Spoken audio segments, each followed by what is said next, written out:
Yeah, absolutely. You see that you asked a question earlier that a lot of Mhm. leads and they call. I Right. call it more of a needle in the haystack problem. That there is a big Right. haystack. You really need to identify that which are the needles, and there are some intelligent way Mhm. to identify the needles. In India and Right. even abroad, you still need to talk on the phone on a video. I mean, Right. that's how Right. courses are being sold because there is a psychological effect behind it. You need that social proof of somebody approving your decision of an academic choice because it's an important Right. decision. You're not going to take a Java course 20 times in your life. Probably you'll take once or Right. twice, maybe not even twice, once, Right. right? You cannot do MBA three Right. times. So this is an Right. important decision. And if you think about it, then there are some latent signals that could be understood in this funnel, and these signals could be as simple as that I mean, did this guy open my email or not? Important email, Right. to how much did he spend on the website, on the landing page? Is this guy a re-inquiry? I mean, multi-attribute though. Is he also inquiring from Google AdWords, but he also went to my Facebook ads and Instagram ads, then he came to my website? So the journey is being plotted. Right. So what Extra Edge allows us to do for the brands is that we help define a very linear journey along a timeline for every prospect, thereby allowing the people on the sales counseling and go to market to really understand when to do the right intervention. So there are three parts to it. The first part is that you need to put in signals to identify who are the needles in the haystack, right, and separate Mm.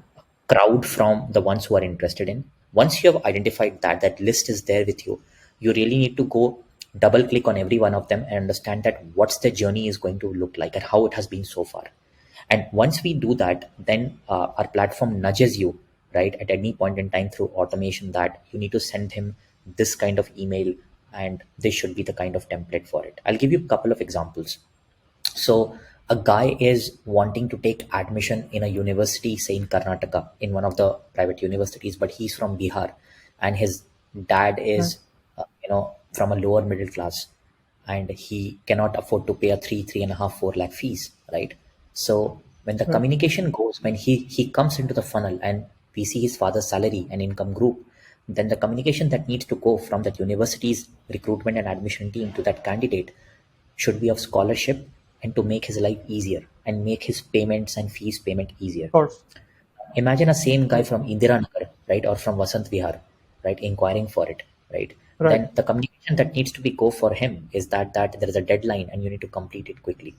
Now there's a third guy Right. who has scored 98 percentile in his 12th examinations, and he is also applying for BITS Pilani, right? You need to make sure that you give him some attractive offer or discount or some kind of lucrative incentive for him to choose you as compared to somebody in a higher degree, because you also Right. want cream a cream also, or you may want to leave him because you know that he will never finally take admissions in this case. So I gave you Right. three interesting use cases of communication going from a scholarship, second one from a deadline, third one to the value prop, right? Because the guy in Bihar Right. might not even care about value prop, he just needs to get a degree to get a good job. So you see, I mean, you really need to identify this fit, and then you need to nudge communication at the right stage of the funnel. So when he's ready to pay money, an application form, then a scholarship will make sense. When he's at the start of the funnel, a value prop mail will make sense. And also along with mail, you really need to understand that will WhatsApp work, a push notification work, will text still work or will not work, and should the communication go to the parent or the mother or probably to the kid or simultaneously to all of them.